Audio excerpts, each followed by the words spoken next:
Convening the House Investigative Committee to investigate compliance with audit numbers 19-12 and 21-01 for our hearing on September 23rd, 2021 at 11 o'clock a.m. at the State Capitol in Conference Room 325 and via video teleconference. With me today, I have Vice Chair Ichiyama in the room, as well as Chair Hashem, and via Zoom, we have Chair Tarnas, Minority Leader Okimoto, Chairs Kobayashi, and Representatives Yamashita and Peruso. In addition, for members of the public, we have legislative staff from HMSO present, as well as our technical staff assisting with this Zoom presentation. Today's hearing is with testimony from Chair Phyllis Shimabukuro Geyser of the Board of Agriculture, and I want to thank her for accommodating the committee's schedule and moving this from 9 o'clock a.m. to 11 o'clock a.m. Ms. Geyser, Chair Geyser, is here to provide testimony from the Department of Agriculture on the department's analysis of and response to report number 21-01, audit of the Agribusiness Development Corporation. Good morning, Chair Shimabukuro Geyser. Can you have the appearance of your council note their appearances, please? Good morning, Chair, Vice Chair, and members of the committee. My name is Jody Yee, and I also have Delaney Prescott Tate with me. We are with the Department of the Attorney General. Thank you. Thank you, Ms. Yee and Ms. Prescott. I want to remind the witness that you have been subpoenaed. All witnesses before this committee are being subpoenaed. No witness is being treated differently, as there are certain rights that attach to witnesses who appear before this committee.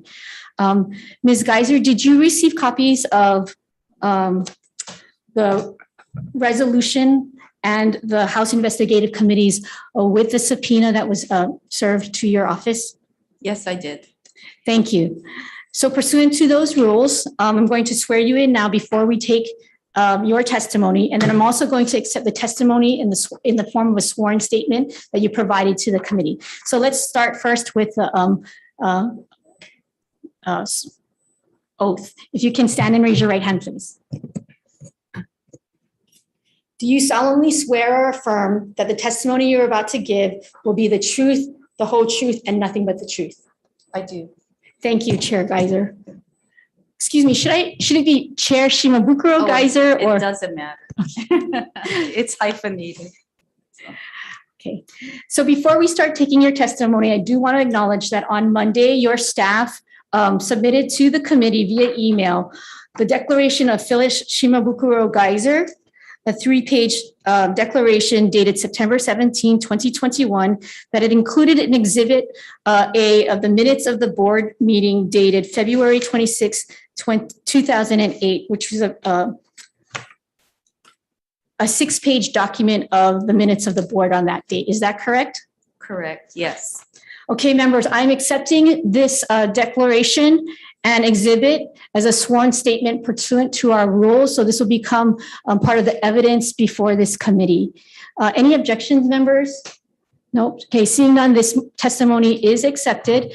Chair Shimabukuro Geyser, I'll give you the floor and then we'll open it up to questions. Okay.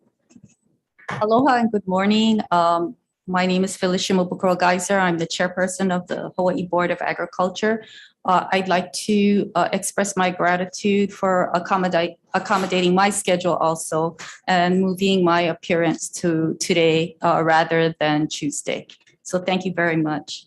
I'll just briefly go over what I submitted in my declaration. I've been called to testify before this committee regarding compliance with audit numbers 19-12 and 2101. I was interviewed by the Office of the Auditor as part of the performance audit of ADC, and also pursuant to 163D-3B Hawaii Revised Statutes as the chairperson of the Hawaii Board of Agriculture. I am an ex-official voting member of the ADC Board of Directors. I am aware that pursuant to the HRS, all agricultural projects and agricultural development plans and project facility programs developed by ADC must be approved by the Board of Agriculture before implementation. At the time of the auditor's interview, I was generally aware that prior Hawaii Board of Ag chairpersons had been delegated the authority to exercise all powers and authority of the board when necessary to promote the effective and efficient execution of Hawaii Board of Agriculture policies. I am aware that in the HRS, it allows the Hawaii Board of Agriculture to delegate to the chairperson such duties, powers, and authority, or so much thereof as may be lawful or proper for the performance of the functions vested in the board.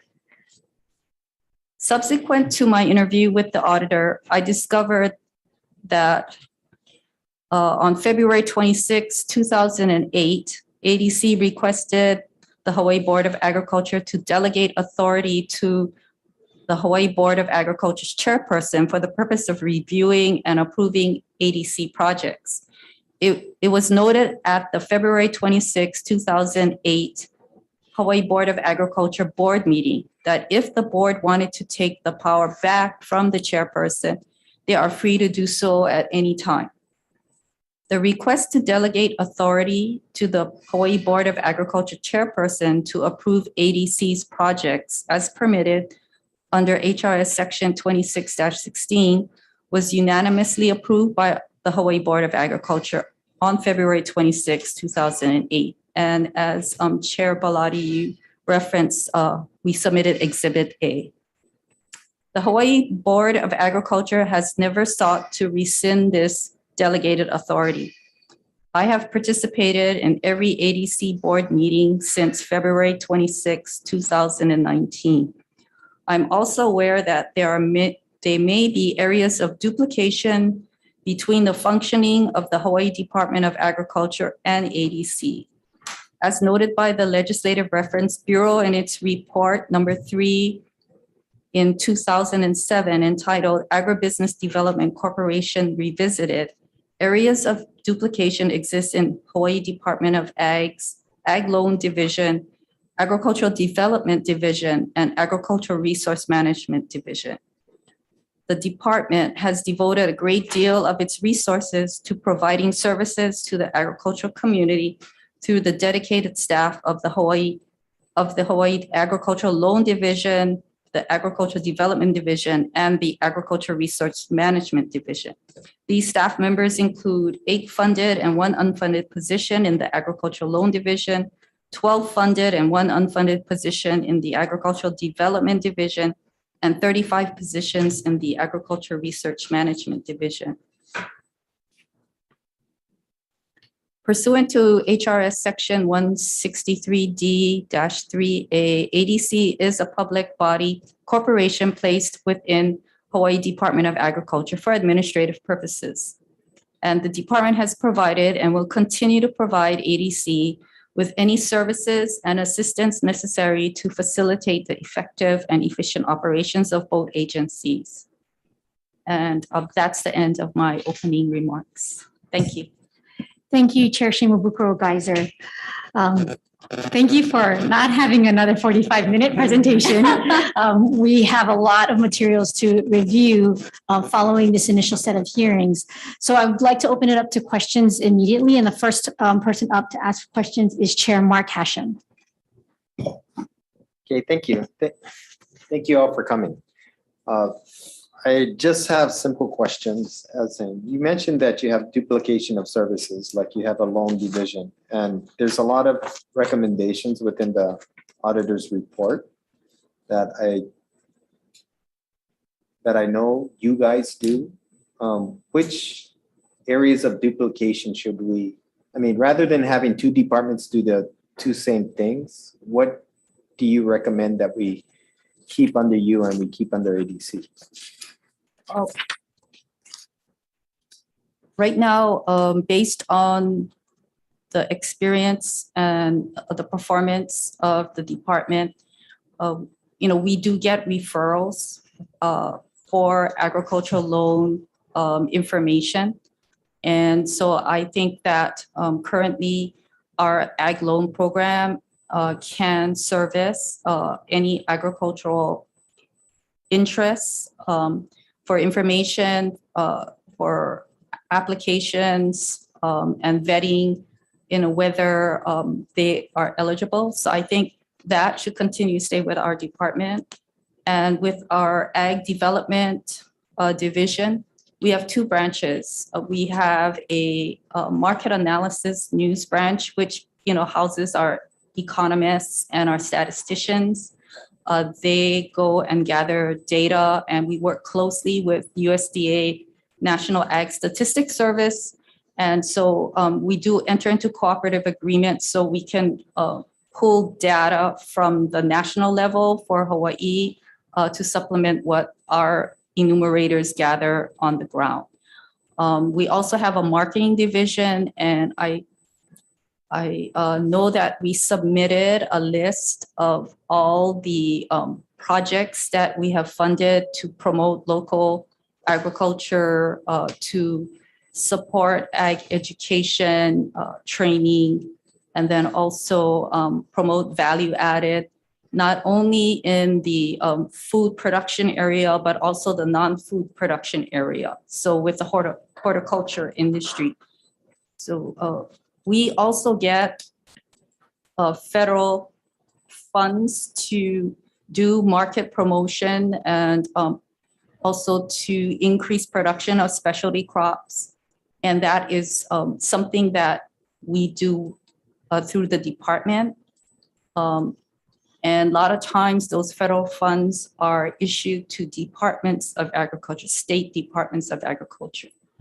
So, I think that we currently are able, if we're adequately funded, to do more on data analysis and product promotion. If given the resources, we can do more. I don't think that ADC needs to create their own marketing division. I think it would be a better service to the state to have it remain with the department. Also, there's a third division that does do land management of our agricultural parks. And also we have land transfers from Act 90 that we also administer. We have staff on Oahu and on the Big Island that can easily also travel to Maui and Kauai to do due diligence to see if the land is suitable for production. We have irrigation systems like ADC.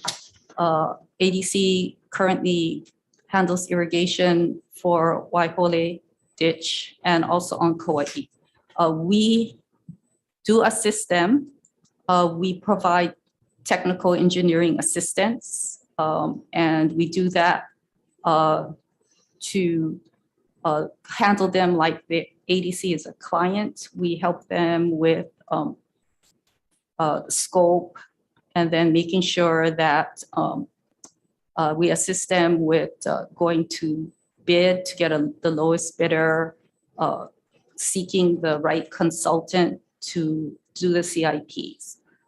So we also have staff that supports not only the engineering side within that division. And so I think that our division that handles land and irrigation, I think they do a good job. We could do more if given the resources, but we have capable people that are have been really helpful in assisting ADC. Okay, that's basically my question. Thank you, Chair Hashem. Minority Leader Okimoto. Thank you, Chair. No questions. Thank you. Chair Kobayashi. Thank you, Chair. No questions. Representative Yamashita, who I'll give him a moment to turn on his camera, and if not, Vice Chair Peruso. Yes, I have a couple questions. I'd like to start with an analysis of the board, because you sit on the board as a representative of the Board of Agriculture. So I'm talking about the Board of ADC. So when I look back at the records in 2019, the ADC board met almost monthly, 11 times. In 2020, it met 6 times in 12 months, and that part of that might be due to COVID. And now we're coming on October in 2021, and the board has only met 4 times, with the most recent meeting being on August 25th. So at the February 2021 meeting, there was a board discussion of a special meeting in March to discuss the findings of the audit, and I don't see any evidence that that meeting ever happened. So I was curious about 2 things. One is who determines when the board will meet? And then the second is, was there discussion about inviting the auditor to come discuss the findings, most importantly, the findings, but the findings and recommendations with the board? As far as who determines when the board will meet, and I do not determine that. I'm a board member. I would defer to the chair of the Agribusiness Development Corporation. So you don't know how that's determined? I do know that it was discussed that in 2020, the board meetings would go to every other month. And I think COVID might have had, an impact on that. That was under the previous chair of the board. Recently, the new chair of the board of ADC has expressed to resume back to monthly meetings. Okay, that's very useful information. I would defer to the board, the ADC board chair. Okay. And then the second part of my question was that had to do with invitations to the auditor to come discuss the findings and recommendations of the audit with the board. Were you part of any of those discussions? I don't recall being part of discussions about inviting the auditor to a ADC board meeting. I don't remember that discussion. Okay, thank you. Thank you, Chair, and thank you, Vice Chair Peruso. Chair Tarnas? Thank you very much for being with us today. I appreciate that. I wanted to ask about planning. Agribusiness Development Plan is an important product that had not been completed for many, many years. I'm wondering, was that something that you were concerned about? It seems like, in Department of Agriculture, you do planning and you figure out what is the strategic plan for the state as we convert from sugar and pineapple. But the lack of that agribusiness development plan, to me, would be a red flag. Did you express any concern about that? Were you aware of the lack of this plan? And what was your analysis of that, the lack of the plan, and whether it made a difference? Thank you for the question, Chair Tarnas. Our involvement with ADC on planning, we assist. We have one planner. We previously had 2 planners, and we would assist them with any land use or any planning related questions and assistance.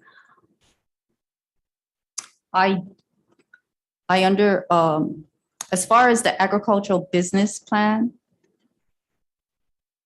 I know that the staff was working on it, and there were previous plans in existence. My involvement with ADC has been their portion of the Department of Ag's strategic plan that we worked together closely in 2019 and 2020. We included ADC's action priorities in the Department of Agriculture strategic plan to double local food production. We do include any updates that ADC provides, and also part of their reporting includes they attach their plan at the end of the year when we submit to the legislature. As far as concern about the plan, I was concerned, but I recognize that in 2019 and 2020, sometimes there were only 4 people on board with ADC. And so there was a lack of capacity to move things forward quickly. And that was what I recognized. Did you think that the lack of that agribusiness development plan hampered the effectiveness of ADC? It certainly was pointed out in the audit that the auditor thought that was the case. Did you think it was the case? I think that what hampered ADC was the fact that we had tried to assist ADC with getting adequate staff on board to, handle the land inventory that they received over the past years. And my concern was that it was a challenge to hire and fill positions at ADC. And one of the challenges they have are that their positions need to be renewed every year, approved. They're exempt. And so one of the things that was a challenge for recruitment was people don't find it attractive that they're on a year-to-year status of their employment.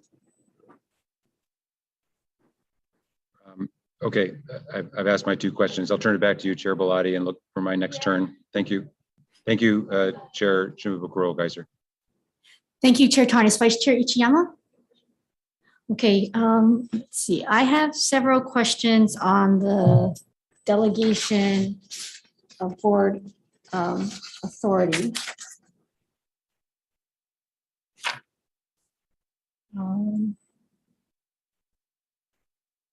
Which I don't think anyone has touched on. So let me touch on it. So HRS 163D-8.5 requires the board to approve all agricultural projects, agricultural development plans, and project facility programs developed by the corporation. The auditor's report indicates that the board delegated approval of projects to ADC in February 2008. And you have acknowledged that the Board of Agriculture did indeed delegate authority to its chair pursuant to your declaration today provided to us. Was and is this delegation only for project approval, i.e. not development plans and project facility programs? Oh. Chair, I'm referring to the minutes of that meeting.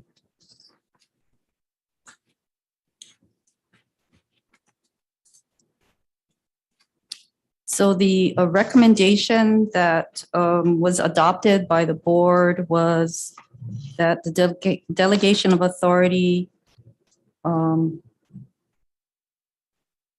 Board of Agriculture delegates signing authority to the chairperson in regards to agribusiness development corporation projects as permitted under section 26-16. So is the delegation also for development plans and project facility programs? Or just projects? And what page are you referring to, Chair?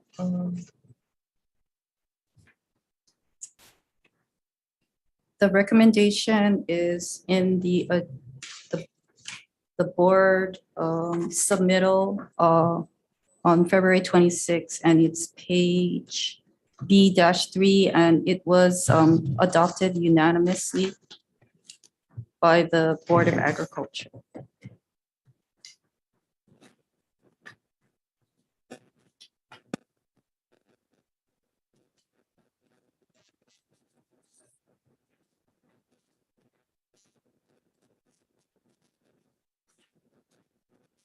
Okay, did the Board of Agriculture approve ADC's Hawaii Agribusiness Plan of December 2020? Do you know if the Board of Agriculture approved that? And if you don't know, you can say you don't know. I can't, I don't know without checking and getting back to you. Okay, I can't remember at this time. okay. Do you think the delegation of authority for project approval of 2008 is still valid, and why? I believe it, I agree that it is still relevant because not only valid, I'm sorry, thank you. Because there are also members of the Board of Agriculture that serve on the ADC board. So we have, besides myself, there's also a representative or a designee from the Director of Land and Natural Resources. There's also the director or a designee of DBET that have positions on the ADC board. And the three of us are also on the Board of Agriculture. So having three votes and understanding what is going before ADC and what the Board of Agriculture's policies are, I agree that it's still justified. I think there is some concern expressed in the audit that perhaps this delegation approval needs to be renewed in some manner. So this is an opinion question now. Should the Board of Education have to redelegate approval whenever there is a change?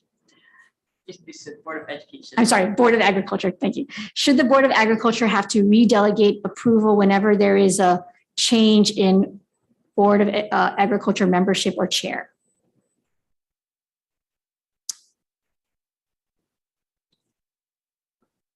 You're asking my opinion on that? Yes. Okay.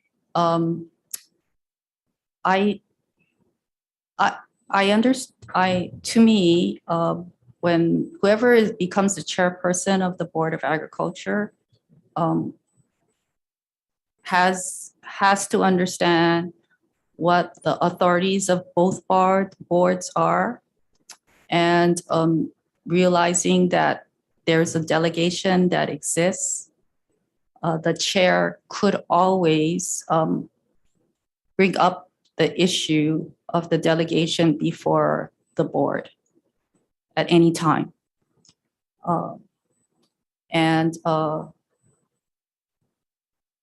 There's been times since I've been chair once that I brought an issue of concerning ADC to our board, and we discussed the assistance of the department to include ADC in our Title VI program. And we had a presentation and we discussed what the requirements are and what the challenges are for ADC. And during that discussion, not at any time did any member request updates from ADC for the board. The chairperson can have ADC provide updates at any time. And last year, because of the transition from non-in-person board meetings to virtual, I did not request an update from ADC. I intend to do it this year as chair. So, the board chair can require ADC to provide an annual update to its standing board members. Thank you. That answers my questions for now at this point about delegation. And I think as has been raised in our previous discussions, that board delegation is an area of interest. And so thank you for sharing what you plan to do. And we'll continue to look at this area because I think there might be certain best practices that might and should be adopted. Okay, I'm going to defer next. Chair Hashem, any questions? Oh, I skipped Chair Yamashita or Representative Yamashita, so I'm going to jump to you. Did you have any questions?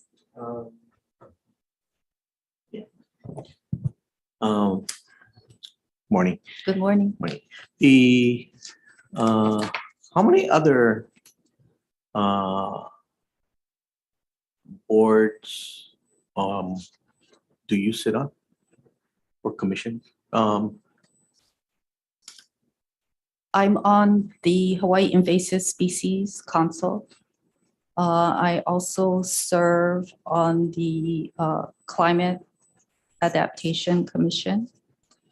And I do delegate subject matter staff to serve on advisory committees within our department. So there's a pesticide advisory committee. There's also a plant and animal advisory committee. In my time as chair, I've delegated who I believe is the key subject matter expert within our department to sit on those committees. Oh, one more, I'm sorry. Yeah. And I also sit on the Department of Labor, Industrial Relations, Agricultural Workforce Board. Do you find that when you sit on those different boards, it's valuable for agriculture in general? Yes. So one of our discussions previously was that there are many areas that the department oversees, and I think the audit kind of brought to light some of the issues as far as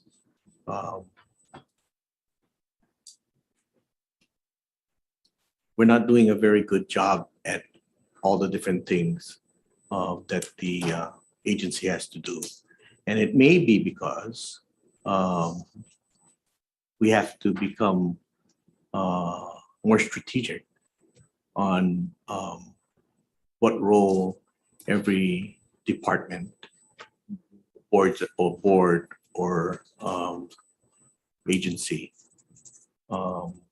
does, and where we don't have redundancy, and we take advantage of expertise and historic perspective and those types of things. Do you have an opinion on that? My opinion is agriculture, the nature of agriculture is much different from other similar or related subjects. As you know, Representative, I come from a farming family history. And so there's a big difference between economic development for agriculture because it involves living things. You're dealing with plant and animal species that are produced for the intent of food or also for fiber or energy. And I think that sometimes people that don't understand the business or the nature of agriculture thinks that agriculture can be treated like, you know, a commodity for manufacturing. On the natural resources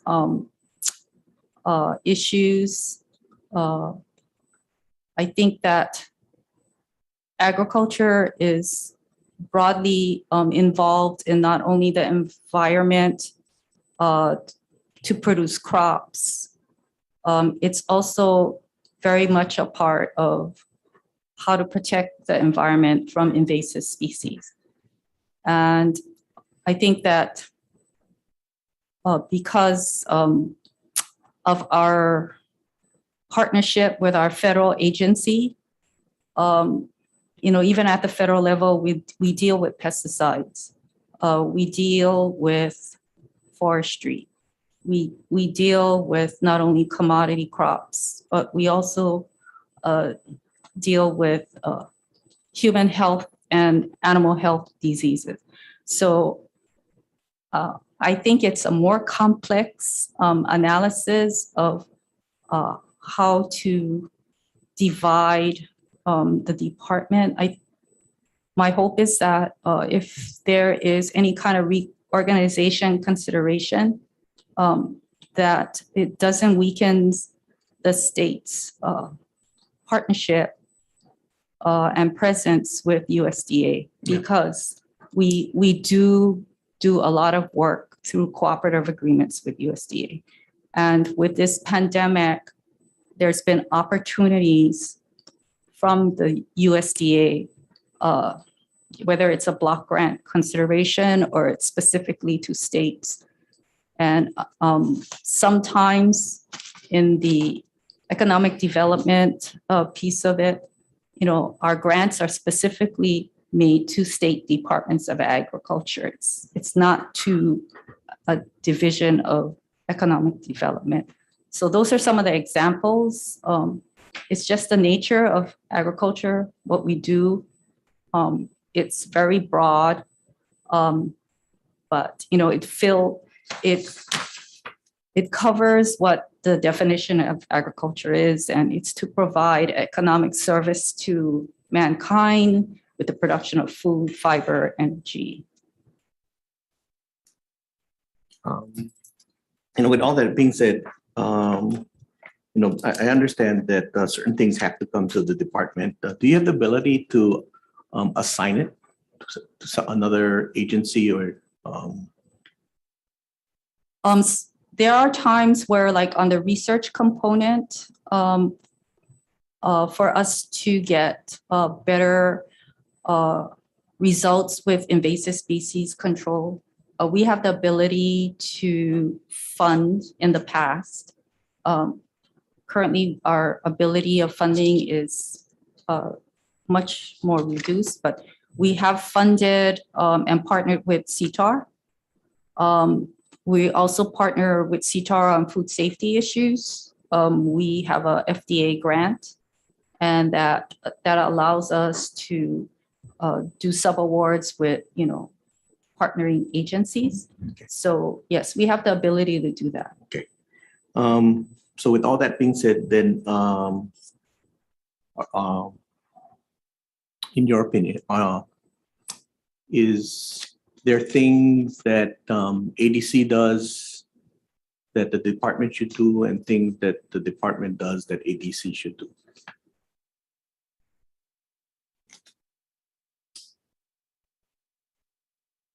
I think the department cannot do development like the way that ADC can do, because, you know, ADC has much more broad powers by statute. Let me ask that in another way. Has that ever been discussed, that there's certain things that the department that could do better, and there's certain things that ADC could do better? Yes, we've had conversations on it during the 2019-2020, dealing with the pandemic, and also updating the department's strategic priorities.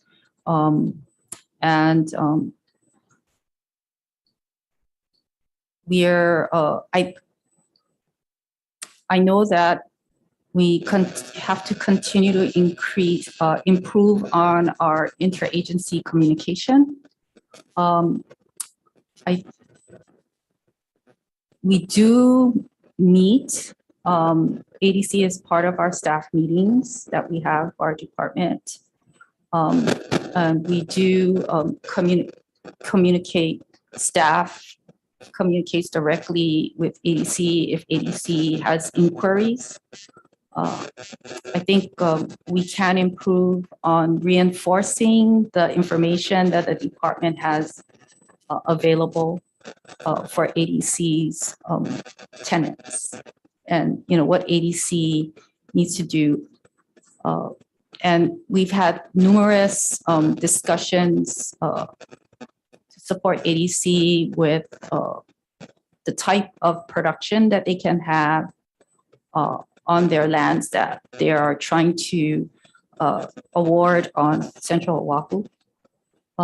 So we have been having, communications via emails or phone calls or Teams meetings. But as far as having a very deep dive analysis on it, I know that the last 18 months, the department, and I think ADC too, because of this pandemic, we've been just trying to stabilize our industry and keep whoever's in business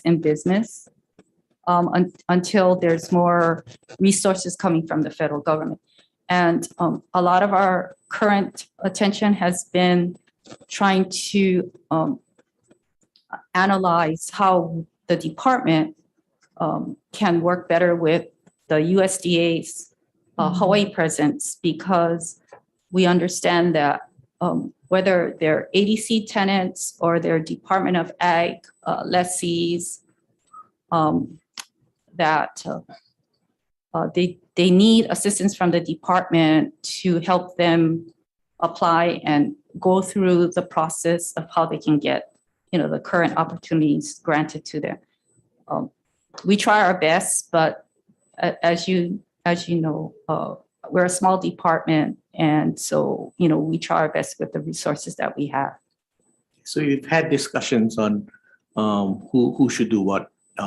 Could you share with the committee any documents that may to that conversation, and who was in that conversation? And maybe if there was any recommendations, could you also submit that?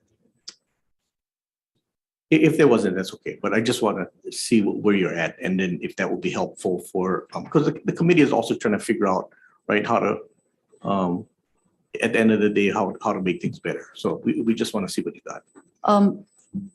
One document that I can refer the committee to is this past session.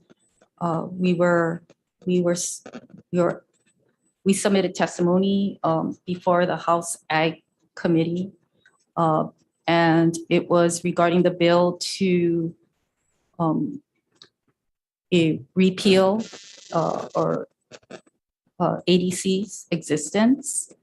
And in that testimony that we presented, we addressed the question that arose in the committee about if there's a way that we could take over ADC. And in our testimony, we did state, Lady? in that testimony, we did state what, if the bill did pass, what we planned to do, and it was going to take us 5 years. We thought, to do anything if the bill had passed. We have had discussions, but there's no documentation about the concern about duplication of what ADC is required to do by statute for financing, for marketing, data analysis. We have had discussions, but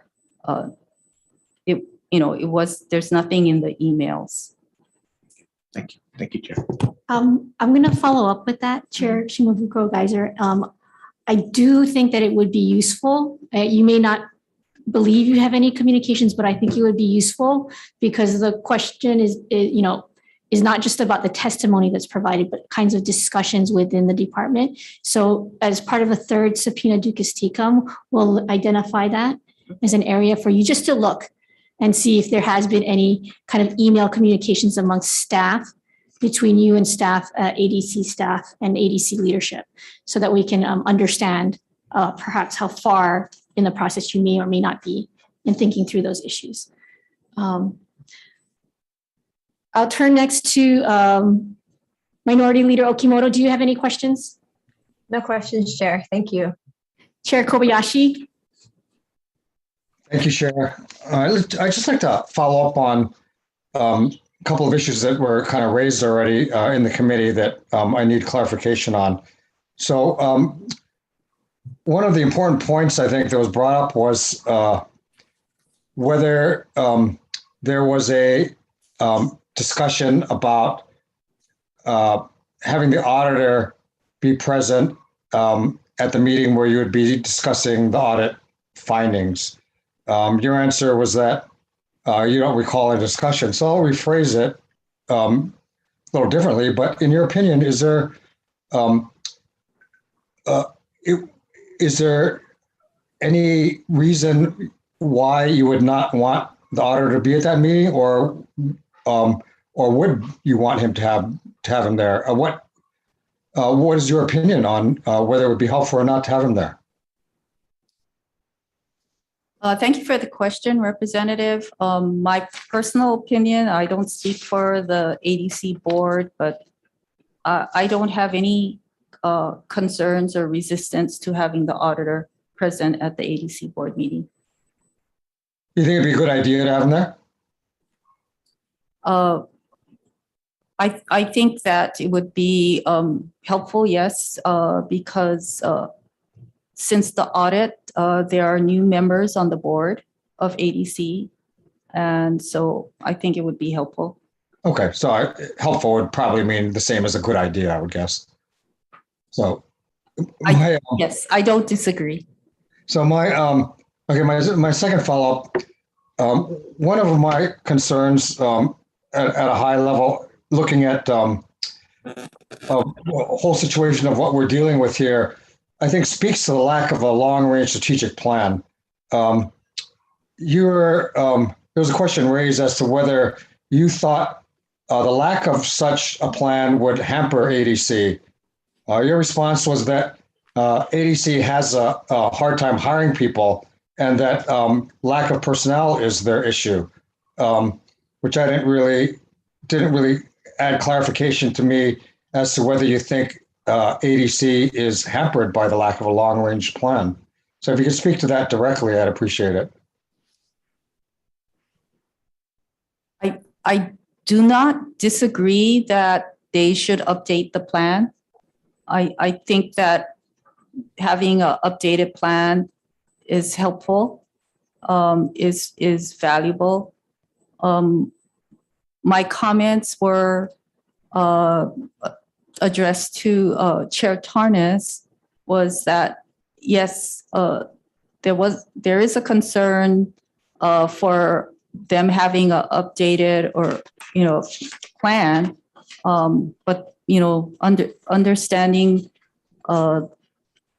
the ability for them to do it quickly, I just wanted to state that was a concern.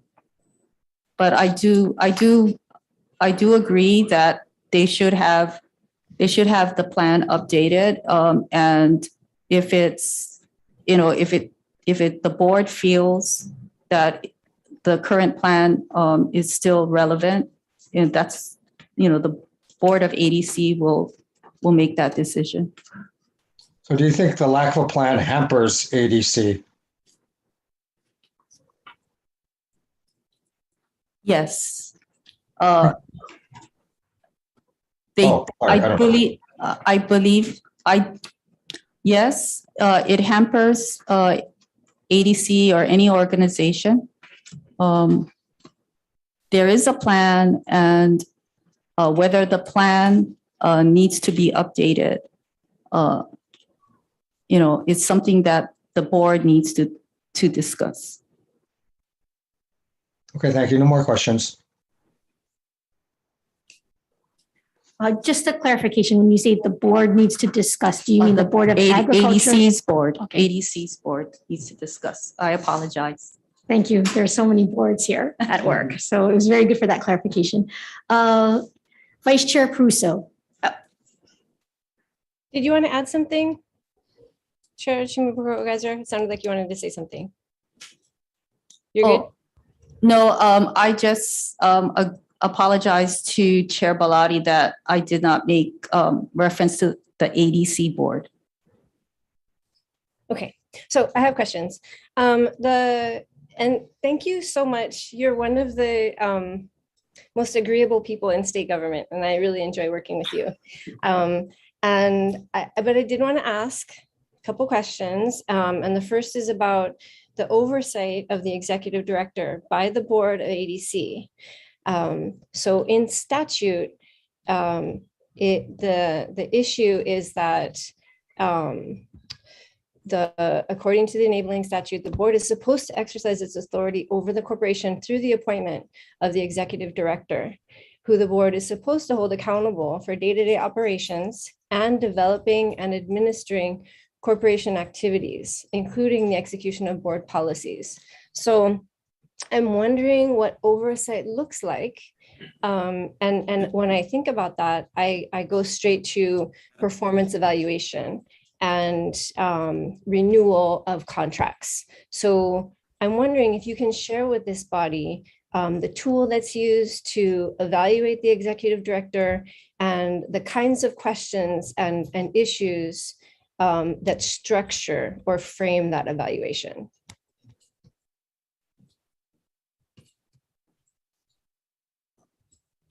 There is a process and the executive director was reviewed for performance by the ADC board.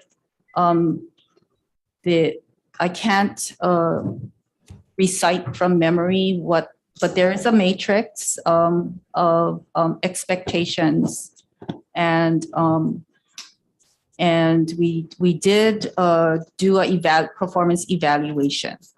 Can you share that matrix with us? Would you mind sharing that? Yeah. Is that something that's possible? I'll defer to counsel is that protected? I don't want to see the outcomes. I don't want to see the analysis of this particular ED. I'm concerned that it's a structural issue. Okay. Yeah. Representative Pruso, I'm going to interject myself here. We will add that to the third subpoenas ducis tecum if it's not already been provided. I believe there might have been a matrix provided. And so we will do the review of the voluminous set of documents that we received, but we will put that on the list for the third subpoena ducis tecum. Thank you. Rep. Pruso, any further questions? One additional question, sorry. And many people have noted the overlapping areas of authority and responsibility between the Board of Agriculture and ADC. I think on page 11 of your Hawaii Agribusiness Plan, if you have that in front of you, there's a chart, and I mentioned it yesterday in our discussions, where on one side it has the reporting requirements from 1994 from the statute, and then on the other side it has ADC comments. So if you look at page 11, and there has been a lot of discussion already about the ways in which you support ADC, and it looks like it's pretty, you provide a lot of support. And so my concern is about resources. So we know that ADC collects license fees and they have financial and other resources at their disposal. Is the Board of agriculture reimbursed for the labor support that you provide them with, and any other material support? And if so, how does that work? ADC has their own budget. It's separate from the department, even though by program ID code, it's the same as the department. Yes, I understand that, but they- my question is, do they shift money from their budget to your budget to support the work that you do for them? Yes, ADC does pay the department for engineering support. And that's just for irrigation, is that correct? That's any engineering requirements. They do pay the department for a part of an engineering position. Okay, but not for any of these other functions like loan support, marketing, other land development things like maintaining the infrastructure inventory or the land inventory. They don't provide any financial support for those activities that they say that you complete those activities in their plan. We don't, we operate our ag loan division and our ag economic division and everything else in the land and irrigation programs for ag resource management. That comes out of whatever our budget is. Thank you. Okay, Chair Tarnas. Thank you. Knowing that the Board of Agriculture has delegated authority to the ADC director to approve projects for ADC, please explain to us and to the public, what is the role of the Board of Agriculture in oversight of the ADC? Is there any? And if so, what is it?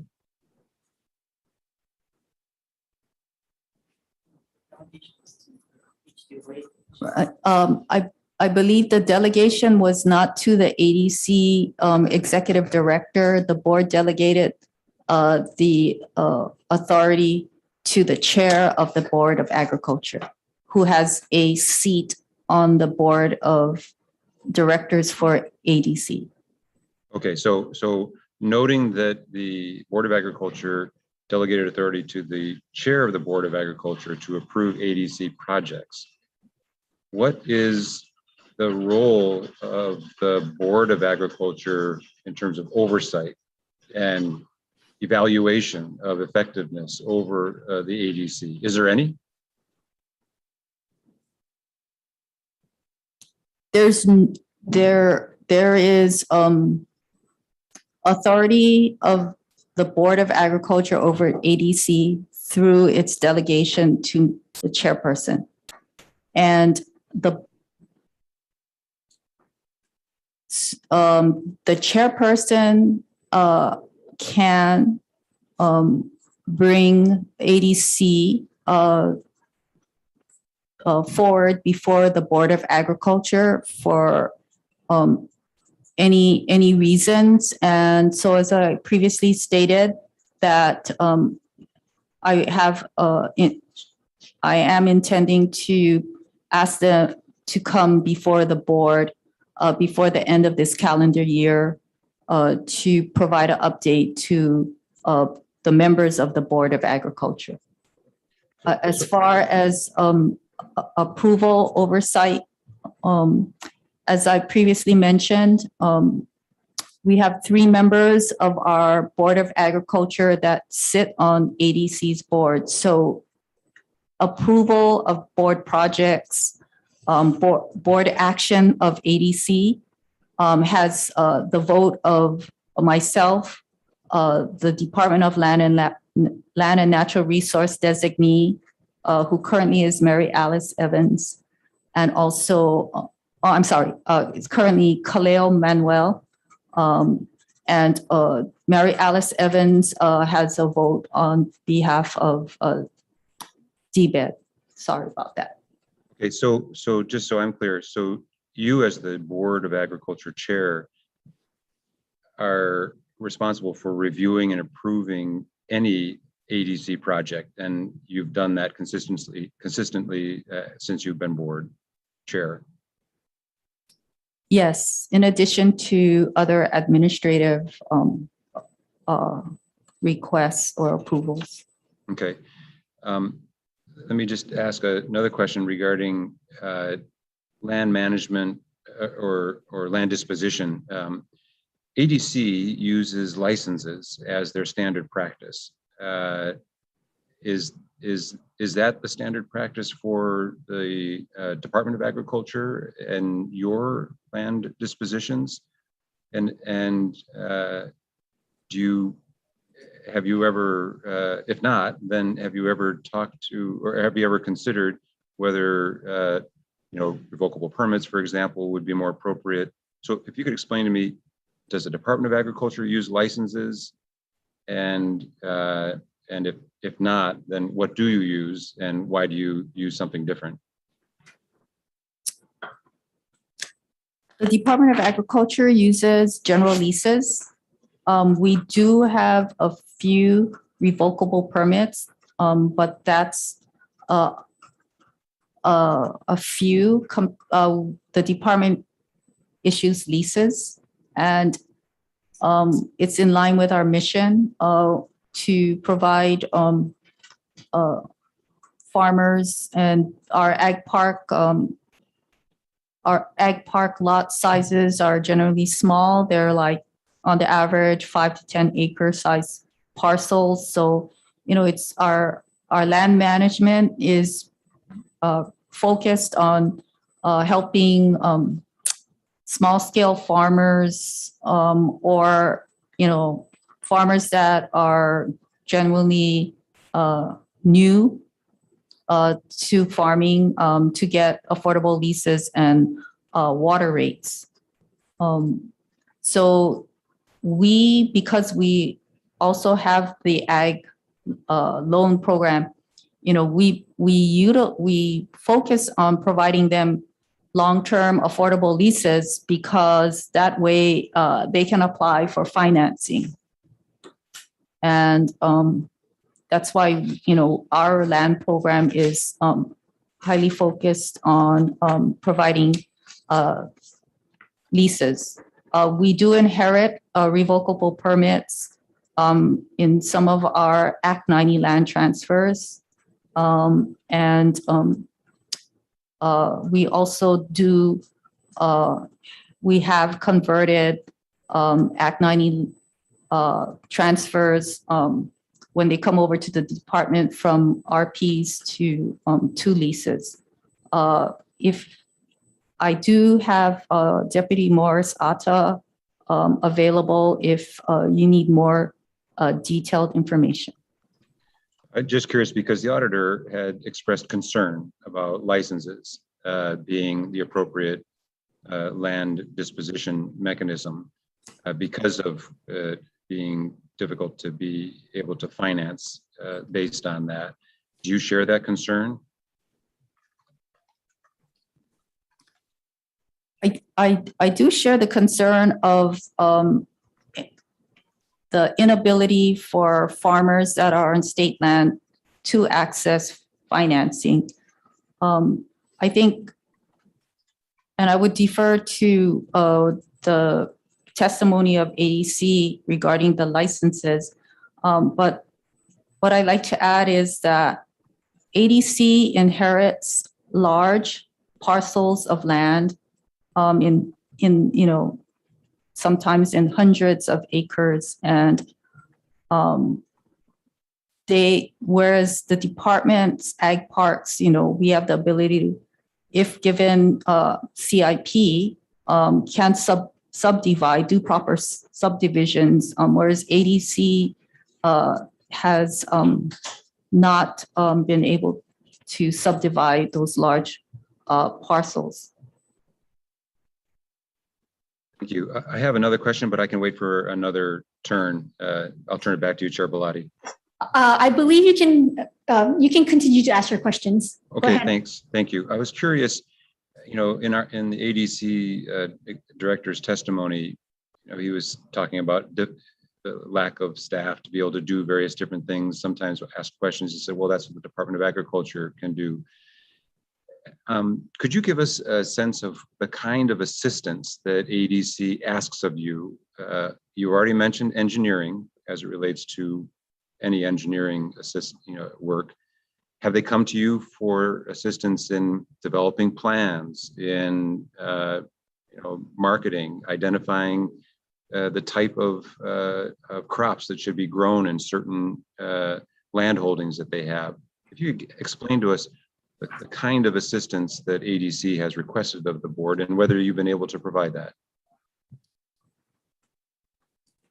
In the past, the executive director has contacted Department of Agriculture staff in regarding data information and land use or planning information, not through me, but contacted the staff directly.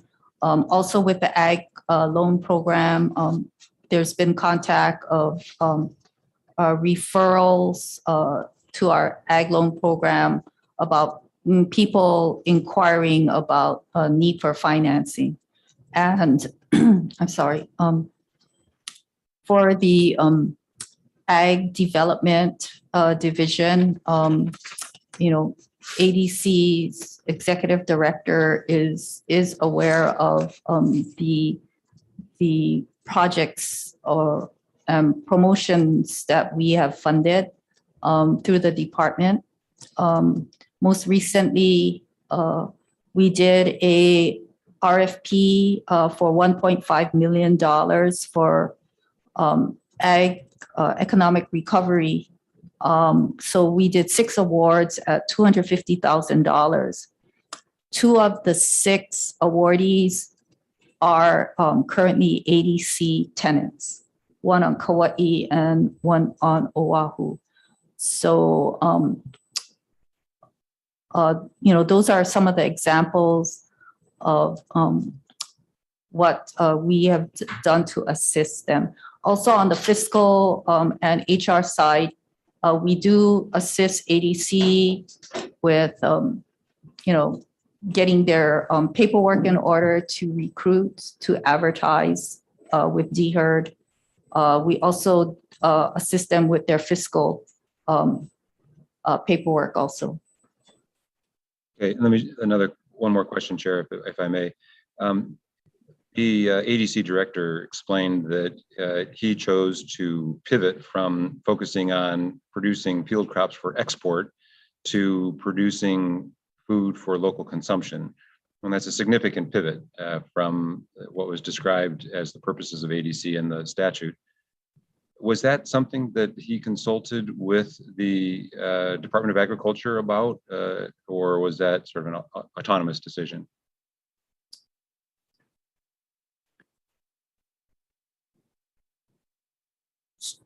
The executive director, as I previously stated, was involved with the department's update of the strategic plan to increase food production. I cannot recall him, specifically asking or discussing the pivot as you referenced. I know that ADC was included in our outreach efforts. We did 8 webinars the summer of 2020, and we did a statewide Zoom webinars to get input from our stakeholders on not only ADC's action priorities, but also the other 6 divisions in the department of what the department recognized was needed to increase or double local food production. During that time that we prepared to do the outreach to our stakeholders, there was discussions and communication with our staff, our planning staff, with the executive director, but not through me.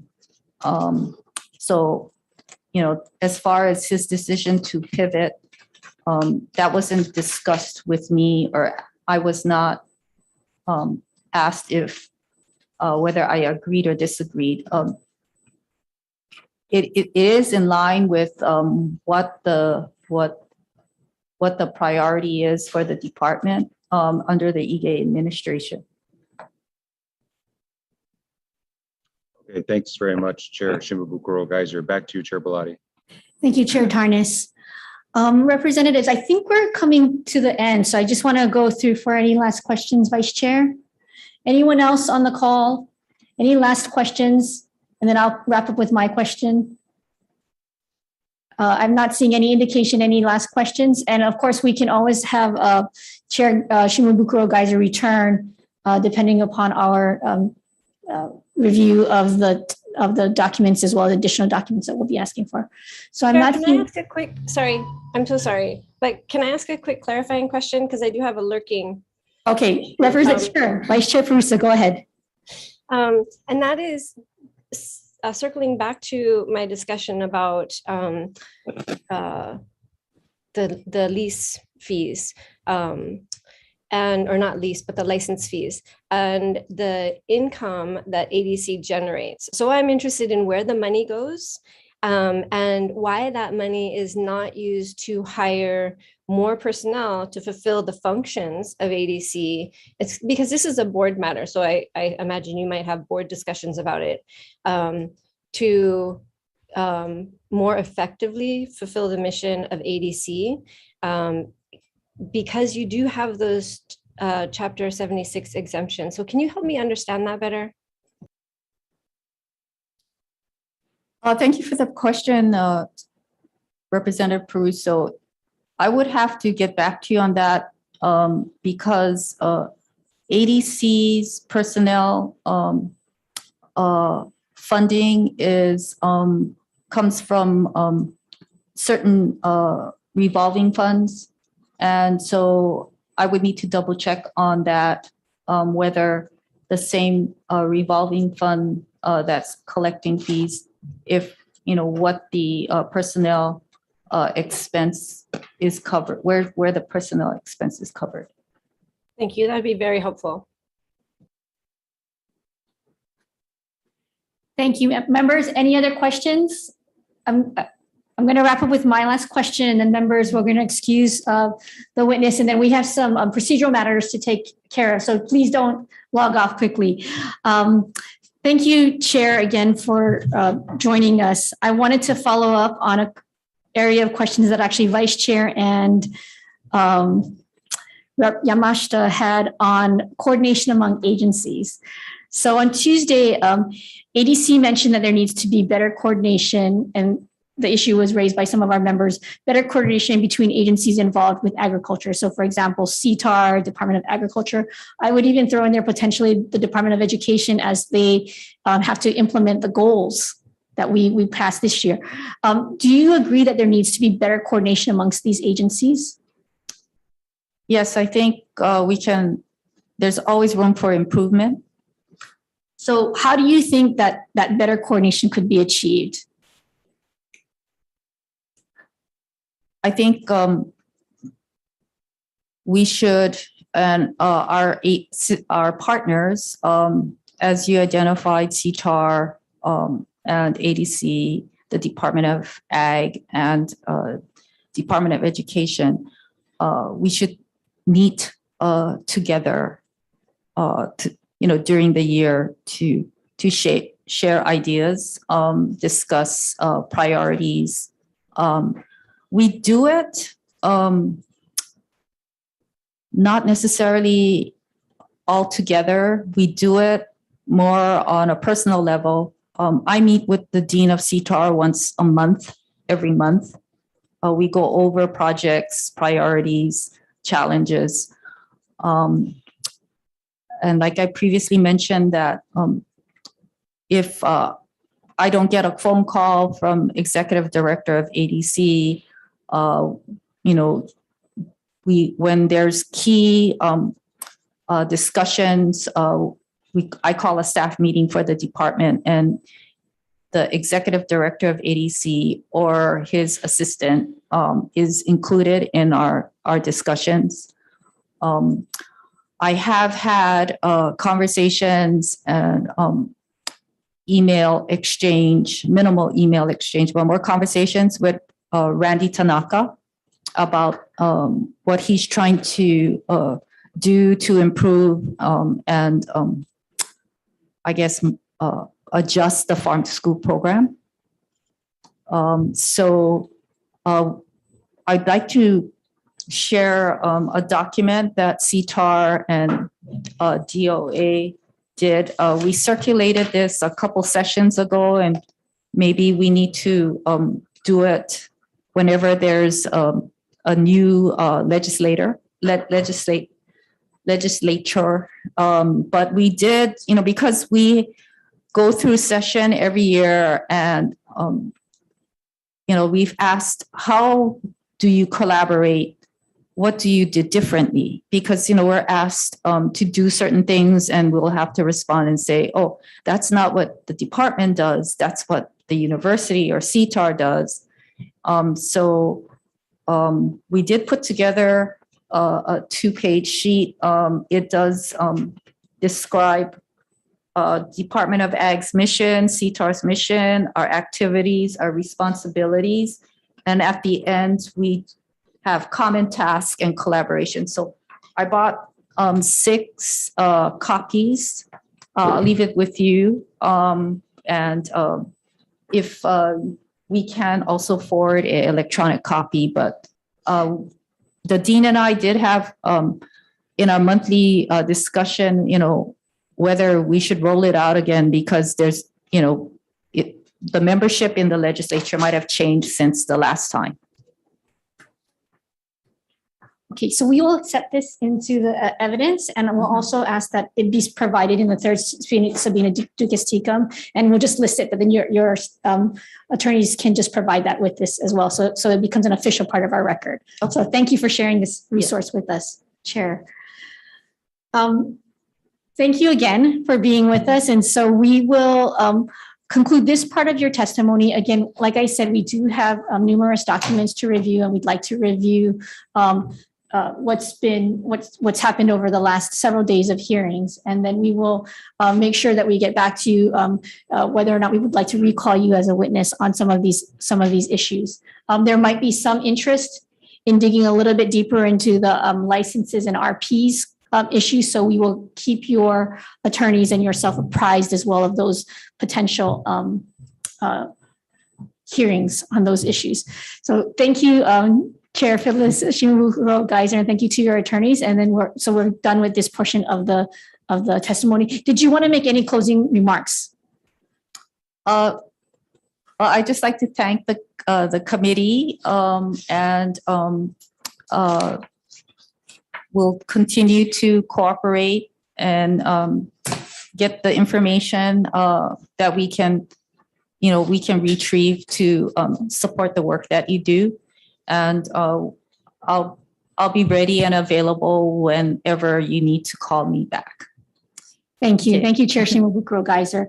So members, I'd like to take up some just procedural matters. As I have stated, there is much to digest from these initial set of hearings and the testimony that has been gathered under oath. We do have over 12,000 documents to review and additional documents that we will be seeking based upon these hearings.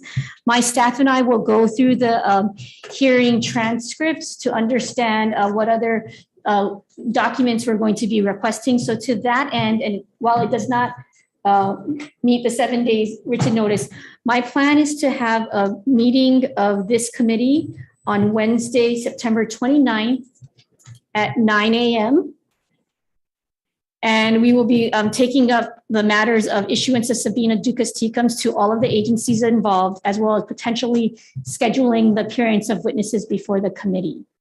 So we'll be issuing the notice today for a meeting of this committee on Wednesday, September 29th at 9:00 a.m. And we will do this one via video conference, members, because we will have a number of members who are away for travel. I would also like members to advise members, please reserve the following dates because we will have a series of additional witnesses appearing before this committee. Please reserve Wednesday, October 6th. Oh, excuse me, can you put up the video to show who's all in this Zoom meeting, please? Members, I'm asking the staff just to put up so I know who's here in the Zoom meeting. All of the witnesses who have come before us have had their attorneys invited to be able to participate. So I just want to make sure that they may also be on the line. And also to start to maybe block off these dates as potential dates for when witnesses may be recalled or new witnesses will be brought before the committee. So please kind of block out these dates to all of the attorneys as well as the members. Wednesday, October 6th, Wednesday, October 13th and Wednesday and Thursday, October 13th and 14th. Wednesday and Thursday, October 20th and 21st. Wednesday and Thursday, October 27th and 28th. Members, as I look towards our schedule, I'm going to try to keep our testimony hearings on the Wednesday, Thursday block. But as we move into November, because of when our report will be due, we actually will have to potentially start drafting the report in mid to late November so that we can provide, pursuant to our rules, drafts for those interested persons who have been called before the committee. So we have a lot of work ahead of us, members. Would you like me to repeat the dates one more time to reserve for hearings? I'll do that again, just so everyone has it. Belatti, can you also say the time? Is it 9 a.m. still or at a different time on those dates? I would anticipate all-day hearings, members. All day here, starting at? Potentially all-day hearings. And as we get closer, I will try to release certain dates, but because of the schedules of potential witnesses, I request kindly of the members that you make those days, block off those days for our hearings. Can you say the starting time though, Chair? Yes, the start time will be 9 a.m. for Wednesday, October 6th, October 13 and 14, again, 9 a.m. October 20 and 21, again, 9 a.m. And October 27th and 28th, 9 a.m. Thank you. All right. Are there any questions, members, on any of these procedural matters? So seeing none, we will get the notice out for next week, September 29th, and I will see you on Zoom at 9 a.m. on September 29th. We are adjourned.